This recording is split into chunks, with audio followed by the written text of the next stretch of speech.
We're going to go through plays position by position with our sleepers. Those are guys under $5,500. People call them values if you want. Our studs, those are the high price guys that you need to get into your lineup because they are going to absolutely pay off. And then a little quick blurb on some stacks. That's where you're going to get your quarterback with his wide receiver and a little bit of a run back. And at the end, we kind of pile it all together and put together a lineup from the guys that we talked about in this video. That doesn't necessarily mean that's going to be the lineup we enter into the Millionaire Maker. I mean, I guess you could. So we've got a lot of key matchups to take a look at this week, so let's get into the video. This is All Access, your home for fantasy sports talk. Again, it's our sleepers, studs, and stacks. It's week 5 of the NFL season. There have already been some really crazy scores. Thursday night put up some crazy scores. Congratulations to those of you that put DJ Moore and Justin Fields into your lineup. But we are just looking at the Sunday main slate. If you haven't already, give a thumbs up to the video. I really do appreciate it. Don't forget, it gives you a 10% better chance of cashing this week. There is absolutely no scientific proof for that. But I like to think of it as a you help me, I help you situation. Drop a comment for where I went right, where I went wrong. I say it every single week. I don't really love paying down for my quarterback, at least not below $5,500. I'll pay down a little bit, but reaching down here, you're probably not going to find too much. It's better to save your money with your running backs, wide receivers, or your tight end. If I absolutely had to play someone under $5,500, it's probably going to be Joshua Dobbs going up against the Cincinnati Bengals, who have given up some big games so far this season. If they are without Joe Burrow and he continues to struggle, that means bonus possessions for the Cardinals, and they could do something a little spicy. No real interest in Bryce Young until he gets things going, even though they are playing a Detroit Lions defense who has had some kind of screwy games. You know where I stand on Mac Jones, Kenny Pickett. Not against that Baltimore defense, and then you have a bunch of leftovers. So if anything, maybe Josh Dobbs, but we'll move on to something more important. Running backs under the $5,500 mark. Do you believe Robert Saleh is actually going to uncork Breece Hall? Do you think they're going to take the reins off, unleash him as you will? What is it? His first 2 carries of the season, he's averaging like 38 yards a carry, and then in his next 30 carries, he's averaging like 2 yards a carry. I'm not saying don't play him. I'm not saying to play him. Just do your research. He's going up against a terrible Denver Broncos defense. I'm sure he's going to get plenty of touches if they are taking those reins off. Matt Breida. Now, if Saquon Barkley does miss another game, I think Matt Breida is worth a look. The problem is that they're probably going to be down 21-0 by the end of the first quarter. That Giants offensive line is horrible. People call them Swiss cheese, turnstiles. They call them the open subway. I don't care what you want to call them. It's like a JV high school team going up against a peewee football team that's 3 years old, and they're just trampling kids out there. So Matt Breida, I like you. I really do if Saquon's gone, but I'm not playing you in this game. Someone that I do like a little bit more, well, they're kind of back-to-back. Jaleel McLaughlin, we'll get into him in a second, but Gus Edwards, who is going up against the Pittsburgh Steelers defense, who is pretty good by most people's standards, but this is going to be a pounded-out, ground-and-pound kind of game. Going up against the Pittsburgh Steelers might not be as intimidating as you think when you see that they are 29th in the league in yards giving up to running backs. Okay, so we don't really know exactly how this backfield's going to work out. Melvin Gordon had 40% one week. Last week, Ricard had 40%, but Gus Edwards still continues to be, I guess, the main guy. He had 17 touches last week. I would love to get 17 touches again out of him at only $5,000 going up against the Pittsburgh Steelers. Again, in a game that's probably going to be a lower scoring affair. Not a lot of touchdowns to go around. Like, don't love, interesting play. How many people are on the Jaleel McLaughlin train? He's definitely getting more touches than he was the first 2 weeks of the season. Sprinkle play him in. If you're playing 150 lineups, it's certainly worth a look. But for a guy that's only playing 50-50s, double-ups, and single entry, I don't know if I'm willing to risk my entire entry. Now, normally this is the point where I would say Miles Sanders is a good play, right? I'm a Carolina Panthers fan, and they're too stupid and stubborn to give up on the run when it hasn't been effective. Miles Sanders averaging like 1.7 yards per carry this season. Absolutely atrocious. 2.9, I don't care. I rounded down. It's good to know that he's still getting touches out of the backfield in terms of receiving. He has a floor of, 3? Just purely based on the amount of catches that he's going to get. 2 weeks ago, he hit 3 times his value. Again, his floor is probably 6, 7, 8 points. Again, we've seen it twice already.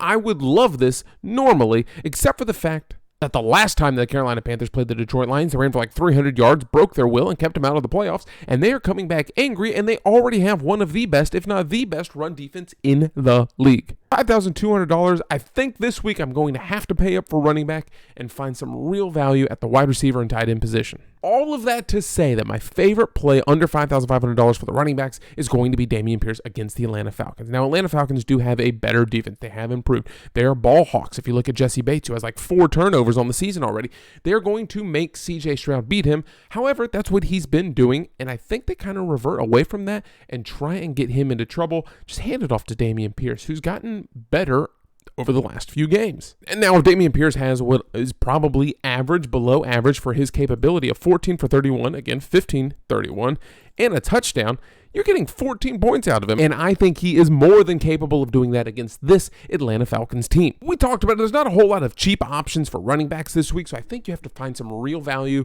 at the wide receiver position. And boy, do we have a couple for you.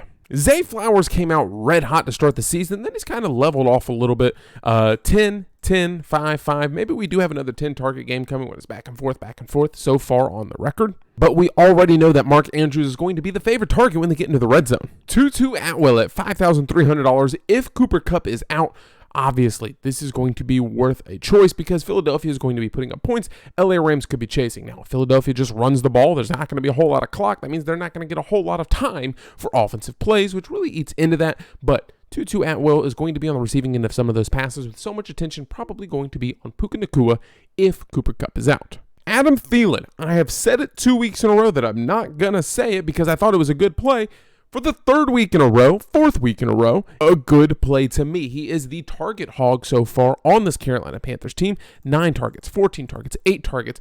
I would be happy to get that out of somebody that's about $6,000. And you look at some of these other guys that are priced up here, they're not hitting those numbers. Jerry Jeudy, 5, 7, 5. DeAndre Hopkins, 5, 7, 6. Jalen Waddle at 5, 6, 5 targets at $7,500. That's $2,000 plus more than Adam Thielen. And I'm not saying Adam Thielen is a better wide receiver than Jalen Waddle by any means. But if I'm looking for value, in a world where targets create opportunities, opportunities create points, points means money, I like where Adam Thielen's at. $5,100 against the Detroit Lions, sure, I'll take that, especially when we talk about the fact that they have one of the best rush defenses, and they're going to need to, and they absolutely need to abandon the run. Who's the better play, Nico Collins or Tank Dell?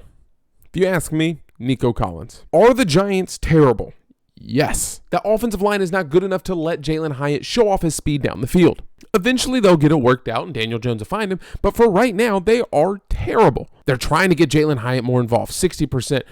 Darius Slayton still leads all guys with 88%. Isaiah Hodgins taking a step back this year at 37%, but take a look at Wan'Dale Robinson at 64%. At only $3,000, you're getting a guy who in the last 2 weeks has 11 total targets. Sure, that's not life-changing, life-shattering, but at $3,000, you're getting 6 and 9 points from him.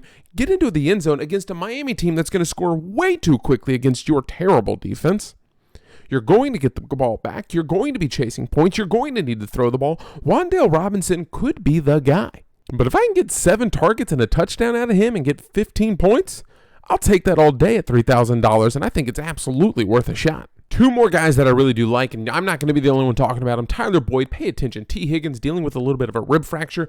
That would keep me out of work for 7 to 10 days. Apparently, it's going to take him 3 days to recover and be back in the game action where he's getting smacked by another guy, 225 pounds, full speed tackling. You can look at Tyler Boyd as well as some of the other depth that they have in their wide receiver room. But something that's going overlooked to me is this game right here. There are some wide receivers in this game that are going overlooked. Yes, you want Justin Jefferson. Yes, you want Travis Kelce. You want Patrick Mahomes. You want Kirk Cousins. You obviously want the big names in this game. Justin Watson sitting at $3,400 as a wide receiver who has the 2nd most snaps for this team over the last 2 weeks. And then for $200 more, you can go get Rashee Rice, who is getting more involved in the passing game. Their snaps are about the same, but he is getting more involved, getting about 5 targets a week. Yeah, and I guess if you want to pick on the Panthers, Jameson Williams, especially if Josh Reynolds is out. They have too many injuries on the back end. They're going to try and stop Amon-Ra and Jahmyr Gibbs and Jameson Williams, Sam Laporta. They should just be able to run freely. If it's not Kelce and Andrews, I don't like paying up for my tight end. So who's under $5,500? Oh, Mark Andrews is still there. But besides that, Sam Laporta, $5,000, probably a little bit too expensive for me. Let's go pick and choose something that's a little bit more, fun. How can you avoid at least taking a glance at Zach Ertz with 10 targets twice this season already and 10 targets split amongst the other games? I already mentioned Joshua Dobbs might be worth the gamble for you entering a ton of lineups. Why not pair him with his favorite target in Zach Ertz. With Zach Wilson taking over, Tyler Conklin has seen an uptick in targets. Granted, it was, one play for Aaron Rodgers week 1, but ever since then, 6 to 5 targets.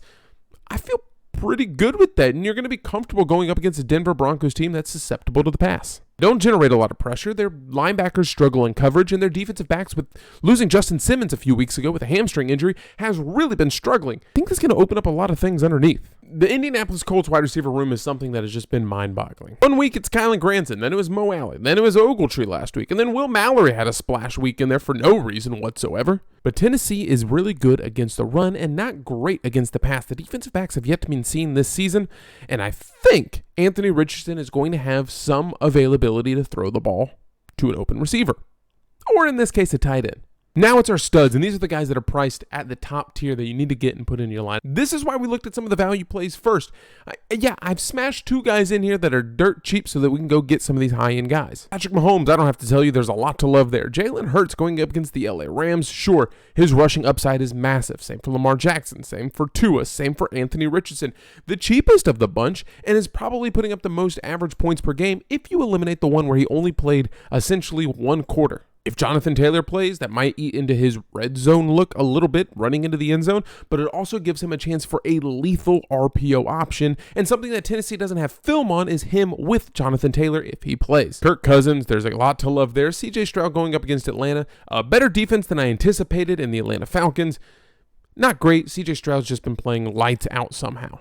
Right now, if I had to pick one, it would probably be Anthony Richardson because his wide receiver, Michael Pittman, is the cheapest starting wide receiver of everyone with the exception of Lamar Jackson. Then Tua, so I'm basically going in reverse order. Anthony, Tua, probably Jalen, Patrick, Lamar, then come back down to Kirk Cousins. Again, we're not really building an actual lineup over here, just kind of want to put some pieces together from guys that we've talked about. If I'm playing Anthony Richardson, I obviously want to stack him with his wide receiver. I would love to pay up a little bit more and get Tyreek Hill and Tua. Not sure if that's going to be possible. Okay, you called my bluff. I'm putting in Tua and Tyreek. Top-end running back Saquon. If he's in there, yeah, I'm interested, but that Giants team is so bad that I can't trust it. Bijan Robinson going up against Houston, I think, is a fantastic play. The Atlanta Falcons are never going to abandon the run. They are only going to run the ball. 2 games over 100 yards already on the season, 3 games over 20 points, getting involved in the passing game. He plays at home. They are favored against the Texans.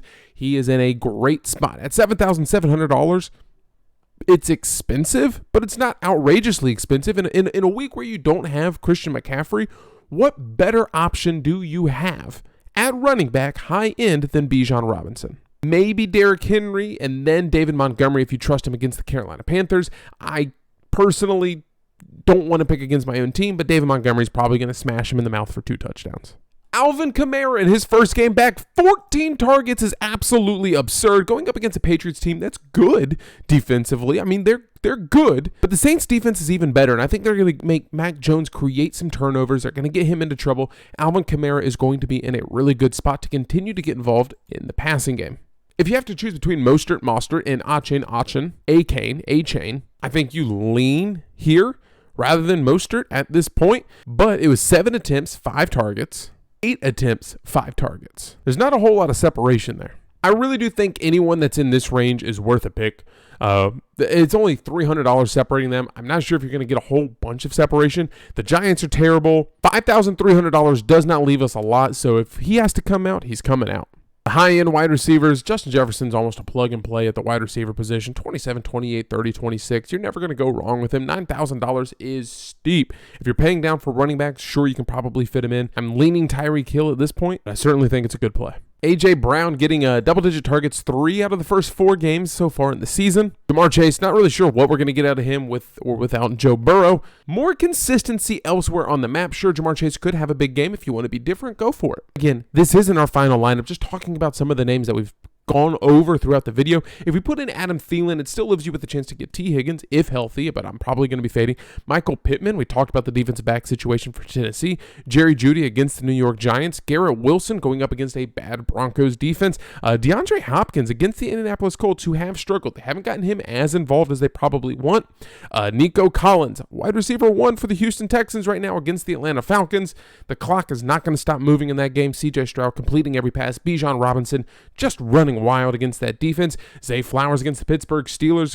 Cortland Sutton in that same game against the Jets. Jordan Addison could be worth a look with so much attention going to Justin Jefferson and a lot of people probably taking Justin Jefferson. Be different. He had 0 targets last week, or 0 catches, I should say. It's going to get corrected this week. For now, I'll go with this, the Tua, Tyreek Hill stack, run it back with Wan'Dale Robinson. Give me the best running back of the week, bar none. Gus Edwards, kind of a shot in the dark. We have $200 to play with, and we don't like that. Michael Pittman Jr. and the Indianapolis Colts going up against a bad Tennessee Titans defensive back situation. Zach Ertz against the Bengals. The Cardinals should have the ball plenty in that game. Josh Dobbs, his favorite target. Adam Thielen chasing points against Detroit. And then the Saints just shut down Mac Jones. Again, I'm not sold on this lineup by any means, but I appreciate you watching. This was our Sleeper Studs and Stacks. If you liked any part of it or you found anything beneficial, drop a like on this video or drop a comment below. Now, if you want some more information a little bit closer to kickoff, for those of you that go above and beyond in support of the channel, thank you first and foremost. But over on Patreon, we are going to give you our starting 5. That comes out Sunday morning, as well as the injury news, player rankings, Vegas odds, and so much more. This is what it looks like in your inbox every single week, where we give you the odds, a glimpse, some breakdowns of each one of the major matchups of the week, some questionable player news, player rankings. We tell you about our starting 5. Then we give you our player pool of players at each position. We create a couple of lineups with those. So like last week, we had one that absolutely smashed with Richardson, CMC, the Keenan Allen, Stephon Diggs area. It was a good lineup. But we're always going to do our Sleeper Studs and Stacks for free every Friday. It comes out, so please give a thumbs up. It helps out immensely. I want to take down those big dogs. The guys entering 150 lineups, let's beat them. I appreciate you watching. Hopefully the next time that I see you is down in the comments and in the green this weekend.